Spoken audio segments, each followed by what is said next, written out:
Red it black.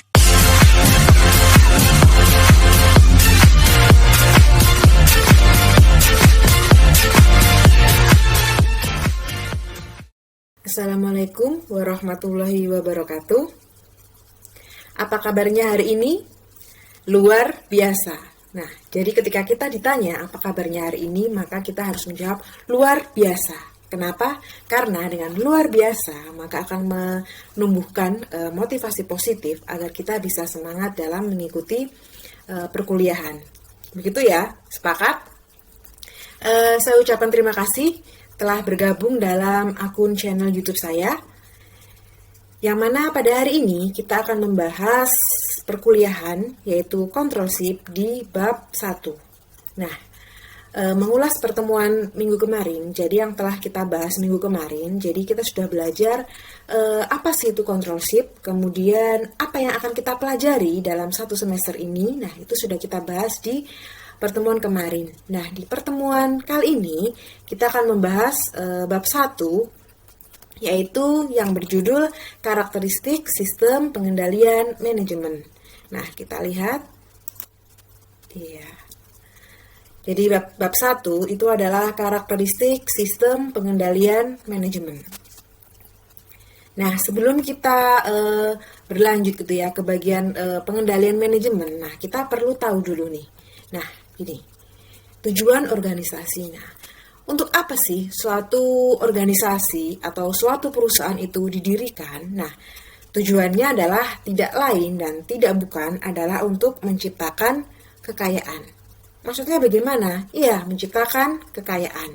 Nah, misalnya untuk suatu perusahaan yang sifatnya adalah profit oriented, jadi tujuannya apa? Jadi untuk menciptakan kekayaan, yaitu berupa apa? Memperoleh laba untuk tadi organisasi atau perusahaan. Kemudian untuk perusahaan yang dia sifatnya adalah nirlaba, maka kekayaan yang dimaksud adalah dari sisa hasil usaha yang ia peroleh untuk apa? Untuk menjalankan suatu perusahaan. Begitu ya. Jadi di sini dengan suatu organisasi itu menciptakan kekayaan, maka organisasi itu akan mampu memberikan suatu kesejahteraan bagi pihak-pihak yang menaruh kepentingan dalam organisasi tersebut. Nah, siapa dia yang menaruh kepentingan? Ya jelas, pertama, misalnya adalah seorang pimpinan atau manajer. Nah, kenapa? Dengan memiliki kekayaan gitu ya. Jadi seorang manajer pasti dia akan berharap, oh adanya kenaikan laba, oh adanya suatu bonus, tunjangan, dan seterusnya. Kemudian untuk karyawan misalnya, dengan adanya perusahaan menciptakan kekayaan yang besar, maka karyawan itu pasti ingin apa? Adanya kenaikan gaji, ingin dapat bonus, ingin dapat tunjangan, atau fasilitas-fasilitas lain yang bisa ia peroleh dari organisasi atau perusahaan tempat ia bekerja. Nah, kemudian siapa lagi yang menaruh kepentingan terhadap suatu organisasi? Misalnya masyarakat. Dengan suatu organisasi atau perusahaan itu semakin berkembang, semakin kaya gitu, otomatis apa? Masyarakat akan diuntungkan melalui apa? Oh, ternyata melalui program CSR yang diberikan oleh perusahaan. Misalnya perusahaan itu ikut berkontribusi dalam kegiatan masyarakat atau memberikan beasiswa atau memberikan keuntungan-keuntungan yang lain di masyarakat sekitar tempat perusahaan itu berdiri atau kepada masyarakat yang lainnya. Kemudian siapa lagi? Misalnya untuk masyarakat yang lain, contohnya. Nah, dengan suatu perusahaan itu memiliki kekayaan yang besar, maka otomatis kan butuh seorang karyawan baru, maka akan memberikan peluang kerja bagi masyarakat sehingga bisa mengurangi pengangguran. Nah, seperti itu. Jadi tujuan suatu organisasi itu didirikan. Nah, untuk mencapai tujuan suatu organisasi atau untuk menciptakan kekayaan, maka diperlukan suatu perencanaan dan juga suatu pengendalian manajemen agar apa? Agar tujuan tadi bisa tercapai. Nah, untuk bisa mencapai tujuan tadi, untuk menciptakan kekayaan, maka ada beberapa hal yang harus dilakukan suatu perusahaan. Nah, diantaranya apa? Nah, kita lihat. Yang pertama, jadi organisasi atau perusahaan itu harus mampu mendesain produk dan jasa yang pas dengan kebutuhan si customers. Kemudian selanjutnya adalah perusahaan tadi harus mampu memproduksi produk dan jasa secara cost efektif. Jadi efektif dari segi biaya. Kemudian perusahaan harus mampu memasarkan produk dan jasa yang secara efektif kepada customers. Nah, akan kita bahas ya. Yang pertama, perusahaan harus mampu mendesain produk dan jasa yang pas dengan kebutuhan customer. Ini maksudnya gimana?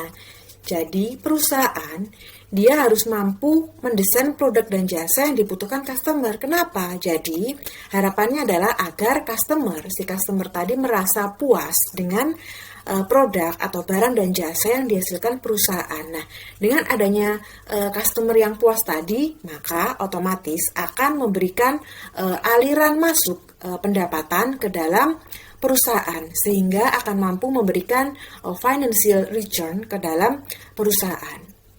Nah, yang selanjutnya adalah gini, memproduksi produk dan jasa secara cost efektif. Nah, dalam memproduksi yang secara cost efektif ini, jadi perusahaan itu membutuhkan karyawan yang memiliki karyawan yang produktif dan juga yang memiliki komitmen yang tinggi. Kenapa? Karena dengan adanya karyawan yang produktif dan berkomitmen tinggi, nah pasti karyawan tersebut akan memproduksi sumber daya perusahaan untuk kegiatan yang bisa memberikan value added gitu ya. Jadi memberikan aktivitas yang bisa memberikan menambah nilai dari suatu produk yang ada, sehingga perusahaan tadi bisa bisa mengefektifkan biaya, tapi bisa meningkatkan nilai produk, barang dan jasanya. Nah, itu yang disukai oleh customer. Kenapa? Oh, harganya murah tetapi produk atau barangnya tadi bagus. Nah, kemudian yang ketiga adalah perusahaan harus mampu memasarkan produk dan jasa secara efektif kepada customers. Nah, sebagai contoh ya, di masa pandemi ini, nah dengan adanya pandemi ini kan mengharuskan masyarakat ini untuk bisa mengurangi kegiatan-kegiatan di luar, maksudnya gini, membatasi diri. Atau istilahnya hashtag di rumah aja misalnya. Nah, jadi apa? Jadi harus masyarakat diharapkan untuk bisa mengurangi aktivitas-aktivitas di luar yang memang dirasa tidak penting. Nah, otomatis perusahaan jadi harus lebih berpikir bagaimana strategi pemasarannya. Yang dulunya misalkan perusahaan itu produknya dipasarkan atau dijual misalkan di mall. Jadi otomatis kan mall kan sekarang lebih sepi, sehingga perusahaan harus memiliki strategi untuk memasarkan produknya. Misalnya, menggunakan e-marketing. Otomatis apa? Perusahaan harus menggunakan strateginya. Menggunakan misalkan upload produk di Shopee misalnya, atau di Bukalapak, Tokopedia, dan seterusnya. Atau misalkan menggunakan sosial media. Bisa itu via grup WhatsApp, atau misalkan menggunakan Instagram, atau sosial media yang lain yang dirasa memang pas sesuai dengan kebutuhan perusahaan agar bisa memasarkan produk dan jasa yang tepat kepada customer. Tentunya dengan biaya yang lebih ringan, tapi bisa menjaring customer yang lebih banyak. Selanjutnya, apa itu sistem pengendalian manajemen? Nah, untuk bisa memahami dari sistem pengendalian manajemen, silakan kalian bisa lihat video berikut ini.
bagaimana? Apa bisa dipahami? Jadi, sistem pengendalian manajemen itu terdiri dari 3 kata, dari sistem, pengendalian, dan manajemen. Jadi, sistem itu adalah serangkaian suatu aktivitas atau prosedur yang dilaksanakan secara berulang-ulang. Jadi berulang-ulang sehingga dia membentuk suatu sistem. Kemudian pengendalian adalah suatu proses mengendalikan yang mana terdiri dari 4 elemen. Pertama adalah detektor atau alat, kemudian asesor atau penilai, yang ketiga adalah efektor atau pelaksana, dan yang terakhir adalah communication network, jadi jaringan komunikasi. Kemudian manajemen merupakan suatu pimpinan dari suatu organisasi yang mana terdiri dari hierarki tertentu. Selanjutnya, secara keseluruhan, sistem pengendalian manajemen itu adalah suatu sistem yang digunakan untuk merencanakan berbagai kegiatan perwujudan visi organisasi melalui misi yang telah dipilih untuk mengimplementasikan dan mengendalikan pelaksanaan rencana kegiatan tersebut. Jadi di sini yang harus kalian pahami adalah sistem pengendalian manajemen itu meliputi 3 hal. Yang pertama adalah visi dan misi perusahaan. Jadi visi itu adalah tujuan yang ingin dicapai oleh suatu perusahaan. Nah, untuk mencapai visi tersebut, maka diperlukan suatu langkah-langkah misi. Jadi cara untuk mencapai visi tersebut. Jelas ya, jadi misi itu dilakukan untuk mencapai visi perusahaan atau organisasi. Nah, yang kedua, sistem pengendalian manajemen itu juga merupakan serangkaian cara untuk merencanakan. Jadi isinya adalah merencanakan perwujudan visi dan misi perusahaan. Nah, yang ketiga adalah implementasi. Jadi mengimplementasikan rencana perwujudan visi dan misi perusahaan tadi. Kemudian setelah itu maka dilakukan pengendalian. Jadi mengendalikan pelaksanaan rencana kegiatan tersebut. Jelas ya, saya ulangi, yang pertama adalah kegiatan merencanakan, kemudian mengimplementasikan, setelah itu adalah mengendalikan.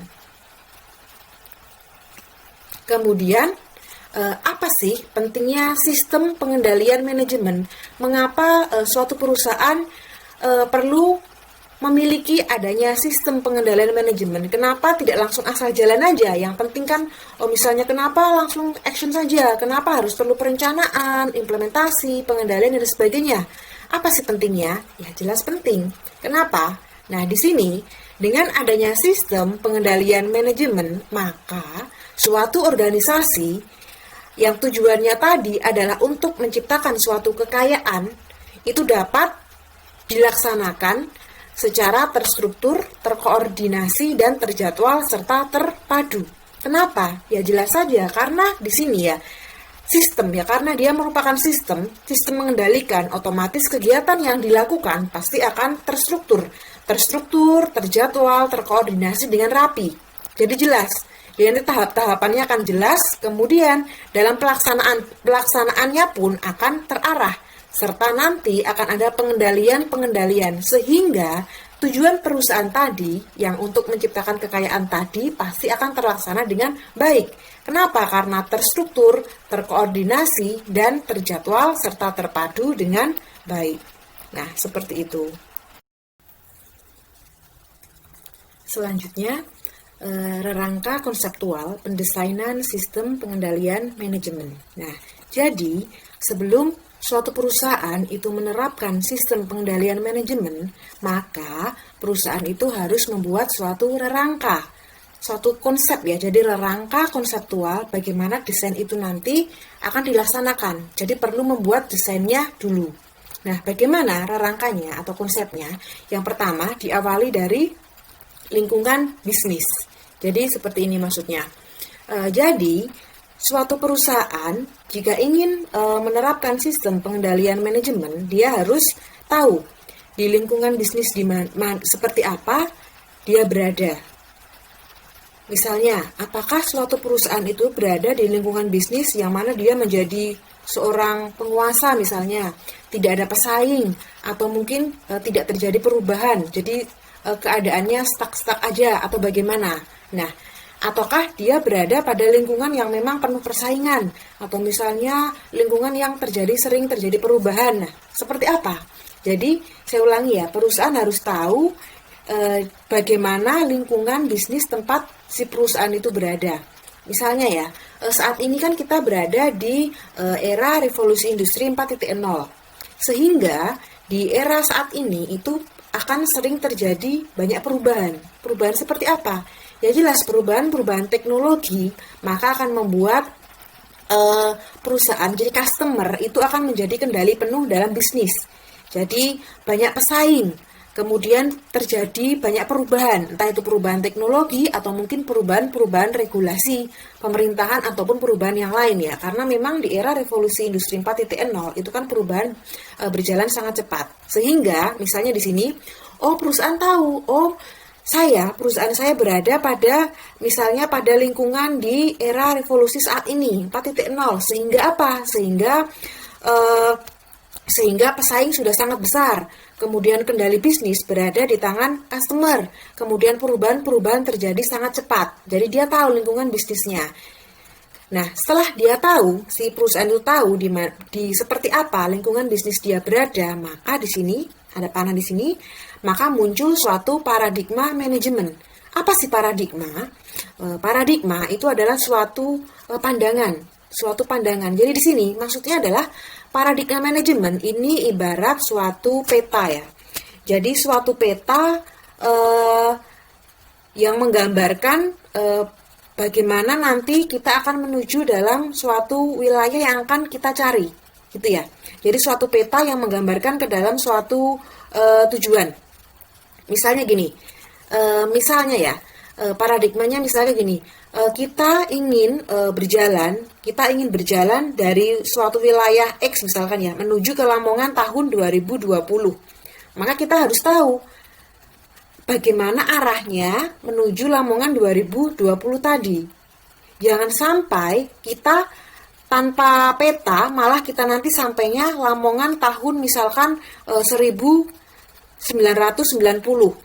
10 tahun yang lalu pasti kan beda ya. Jadi kan arahnya atau jalannya sudah beda, liku-likunya beda, hambatannya beda, cara-caranya juga pasti akan beda. Jadi kita harus ada petanya tadi, paradigmanya tadi.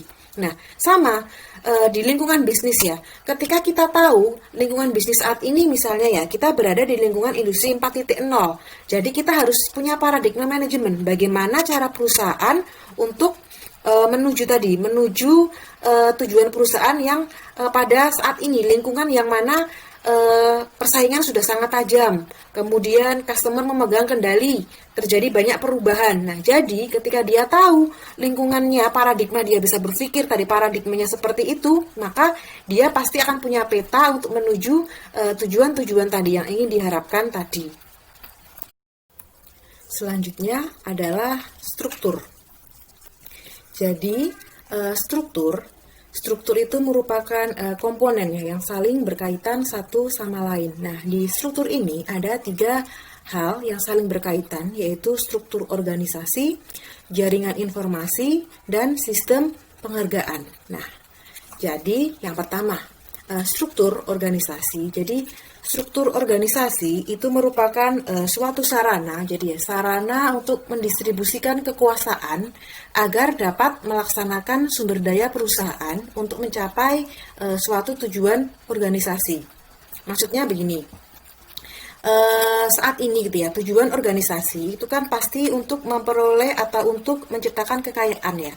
Jadi untuk menciptakan kekayaan tersebut perlu ada struktur-struktur organisasinya. Nah, kalau zaman dulu, zaman dimana pesaing belum banyak, kemudian customer belum begitu memegang kendali perusahaan, kemudian belum terjadi perubahan, mungkin struktur organisasinya bisa menggunakan struktur hierarkis. Namun saat ini struktur organisasi itu perlu dirancang yang mana struktur organisasi itu berorientasinya ke customer, sehingga nanti pelimpahan tugasnya jadi bisa langsung berorientasi kepada customer. Seperti itu ya. Kemudian yang kedua adalah jaringan informasi. Nah, jaringan informasi ini sangat penting agar apa ya tadi, agar komponen-komponen yang ada itu bisa berjalan dengan baik. Jadi perlu ada jaringan informasi. Nah, jaringan informasi ini maksudnya apa sih? Jadi ini menghubungkan jadi suatu informasi ya, suatu komunikasi yang baik antara siapa? Antara perusahaan dengan karyawan, antara perusahaan dengan mitra bisnis atau dengan pemasok, kemudian antara perusahaan dengan customer atau perusahaan dengan pemangku kepentingan yang lain. Jadi perlu ada jaringan informasi yang baik. Kenapa? Agar bisa sampai informasi-informasi yang ada, kemudian bisa menciptakan komunikasi yang baik antara tadi komponen-komponen yang diperlukan. Nah, yang ketiga adalah sistem penghargaan. Maksudnya gimana? Jadi saat ini tadi ya saya bilang ya, kita kan sudah berada di era revolusi industri 4.0, di mana begitu banyak pesaing dan juga berorientasinya sekarang sudah ke customer. Jadi tadi kembali ke struktur organisasi ya. Nah, jadi untuk mencapai tujuan tersebut tidak mungkin kan tanggung jawab itu dilimpahkan penuh kepada manajemen puncak atau kepada seorang manajer atau pimpinan. Tapi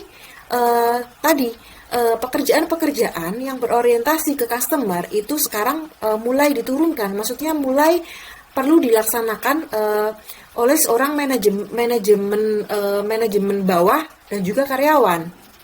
Kenapa? Ya jelas karena seorang pimpinan, seorang manajemen puncak tidak akan mampu mengemban semua tugas-tugas penting yang ada untuk ditangani dia sendiri. Perlu ada tadi manajemen bawah dan juga karyawan. Kenapa? Karena berorientasi kepada customer. Sehingga agar bisa memotivasi karyawannya, maka perlu ada suatu sistem penghargaan. Yang mana saat ini sistem penghargaan dirancang bukan hanya untuk berdasarkan posisi-posisi saja atau pimpinan-pimpinan saja, tetapi berdasarkan kinerja. Maka perlu ada sistem penghargaan yang baik yang diberikan kepada para manajemen bawah dan juga para karyawan agar apa? Agar bisa memotivasi untuk bisa memberikan kinerja-kinerja yang baik, yang maksimal. Agar apa? Agar tadi tujuannya berorientasi kepada customer, memuaskan customer, itu bisa berjalan dengan baik. Sehingga apa? Ketika berjalan dengan baik, maka akan terjadi aliran pendapatan yang baik atau yang tinggi, sehingga bisa meningkatkan financial return perusahaan. Seperti itu. Nah, ini ya struktur. Setelah struktur, kemudian proses. Nah, proses. Jadi proses di dalam sistem pengendalian manajemen itu ada prosesnya. Nah, untuk prosesnya bisa kita lihat. Untuk proses dari sistem pengendalian manajemen itu diawali dari perumusan strategi. Jadi, perusahaan itu harus merumuskan dulu, merumuskan strategi-strateginya. Dirumuskan, kemudian dibentuk gitu ya. Kemudian setelah strategi tadi terumuskan, maka perlu dilakukan perencanaan strategi. Perencanaan strategi, misalkan rencana 1, rencana 2, rencana 3, dan seterusnya. Jadi ada planningnya. Nah, setelah strategi-strategi tadi direncanakan, kemudian selanjutnya adalah menyusun program. Jadi program-programnya disusun. Setelah program disusun, maka penyusunan anggaran. Jelas ya, setiap kali program disusun, pasti diperlukan suatu estimasi biayanya atau anggaran-anggaran yang diperlukan. Kemudian, ketika sudah siap tadi, programnya sudah ada, kemudian anggarannya juga sudah disiapkan atau sudah disusun, kemudian saatnya melakukan action atau implementasi atau penerapan. Jadi, dengan implementasi ini dilakukan ya, pelaksanaannya, kemudian setelah dilaksanakan maka perlu ada pengendalian. Nah, untuk apa pengendalian? Jelas, dengan adanya pengendalian ini maka akan dilakukan evaluasi. bagaimana tadi pelaksanaan implementasinya? Apakah telah berjalan dengan lancar? Apakah telah tercapai tujuannya dari implementasinya tadi? Apakah telah tercapai? Hambatannya seperti apa? Nah, kemudian apakah perlu dilanjutkan implementasi yang selanjutnya atau perlu ada perubahan-perubahan strategi yang lain seperti itu. Jadi ada di bagian pengendalian. Nah, di pengendalian ini sangat penting. Kenapa? Jadi bisa menjadi tolak ukur ya untuk pelaksanaan-pelaksanaan yang telah dilakukan. Nah, nanti untuk bab selanjutnya kita akan lebih memperdalam dari proses ini, dari perumusan strategi, perencanaan strategi, penyusunan program, anggaran, serta implementasi dan pengendalian. Akan kita lebih berdetail lagi. Seperti itu. Nah, ini ya, tadi setelah proses, maka yang terakhir adalah managerial skill. Dalam tadi konsep atau desain rangka konseptual sistem pengendalian manajemen itu perlu adanya managerial skill. Apa itu? Jadi keterampilan-keterampilan yang dimiliki oleh seorang manajer. Nah, apa? Ada 3 ya. Jadi seorang manajer itu harus mampu memiliki, pertama adalah keterampilan mengelola bisnis dan proses bisnis organisasional, kemudian keterampilan mengelola perubahan, kemudian keterampilan mengelola sisi bayangan organisasi. Nah, yang pertama, keterampilan mengelola bisnis dan proses bisnis organisasional. Jadi, seorang manajer itu harus mampu menciptakan bisnis. Kemudian dia harus mampu merancang organisasi itu seefektif mungkin. Kemudian dia harus mampu mengembangkan sekelompok manajer atau leadership yang lain agar agar proses bisnis organisasional tadi bisa berjalan. Jadi mengembangkan manajer-manajer di bawahnya. Selanjutnya, yang kedua adalah keterampilan mengelola perubahan. Jadi, seorang manajer dia harus memiliki kemampuan dalam hal inovasi dan perubahan-perubahan yang ada. Jadi manajer itu harus mampu berpikir bagaimana cara menjadikan perusahaan agar bisa menjadi lebih baik. Kemudian berpikir bagaimana cara agar perusahaan itu bisa memuaskan customer. Kemudian seorang manajer juga harus tahu bagaimana cara-caranya untuk bisa menjaring banyak customer. Kemudian bagaimana cara perusahaan untuk bisa memasarkan suatu produk dengan bagus seperti itu ya. Jadi perlu ada perubahan, memiliki inovasi dalam mengelola suatu perubahan. Nah, yang terakhir, seorang manajer itu harus memiliki keterampilan dalam mengelola sisi bayangan organisasi. Maksudnya sisi bayangan organisasi ini adalah suatu hal hal yang bisa berdampak positif maupun negatif terhadap jalannya perusahaan, namun tidak muncul dalam struktur organisasi maupun pedoman organisasi ataupun yang dibahas dalam suatu rapat-rapat bisnis. Maksudnya gini, seorang manajer harus memiliki keterampilan mengelola sisi bayangan organisasi. Contohnya, seorang manajer itu harus memiliki kemampuan bagaimana cara mengatasi para karyawan yang sulit misalnya. Bagaimana cara manajer harus mengatasi para karyawan-karyawannya yang mungkin kinerjanya lambat. Atau mungkin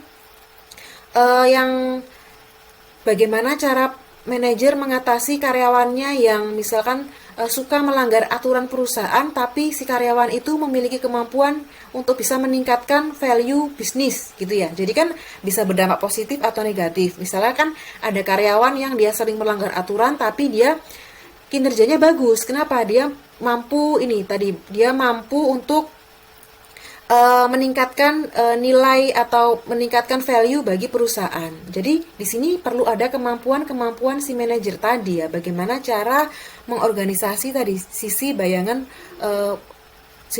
organisasi tadi. Jadi bagaimana cara dia bisa memanage atau mengambil keputusan agar tadi karyawan-karyawannya walaupun dengan kelebihan dan kelemahannya dia, tapi dia tetap bisa memberikan kinerja yang maksimal untuk perusahaan. Nah, seperti itu. Nah, untuk materi untuk bab pertama ini saya rasa sudah cukup ya. Jadi kalian tidak Tidak hanya melihat materi dari channel YouTube saya, silakan bisa membaca buku yang lain, membaca referensi yang lain di channel YouTube yang lain, atau searching pada materi yang lain, ataupun pada artikel jurnal penelitian atau yang lainnya. Monggo. Jadi untuk belajar tidak harus dari dosennya saja, tetapi bisa dari referensi-referensi yang lain. Begitu ya. Nah, kemudian untuk pertanyaan, silahkan saya akan menjawab pertanyaan-pertanyaan kalian. Pertanyaan bisa diberikan ke saya. Jadi untuk enaknya mungkin bisa via Google Classroom ya. Jadi nanti akan saya buka akun untuk bisa untuk room. Jadi room untuk bisa memberikan pertanyaan-pertanyaan kepada saya terkait materi yang saya berikan hari ini. Atau mungkin juga bisa komen di kolom komentar di postingan di bawah ini. Terima kasih atas perhatiannya, terima kasih atas atensinya mengikuti perkuliahan saya. Jadi walaupun kita belajar secara online, semoga ilmu yang diterima dapat maksimal dan juga memotivasi kalian untuk belajar untuk bisa lebih berkembang. Begitu ya.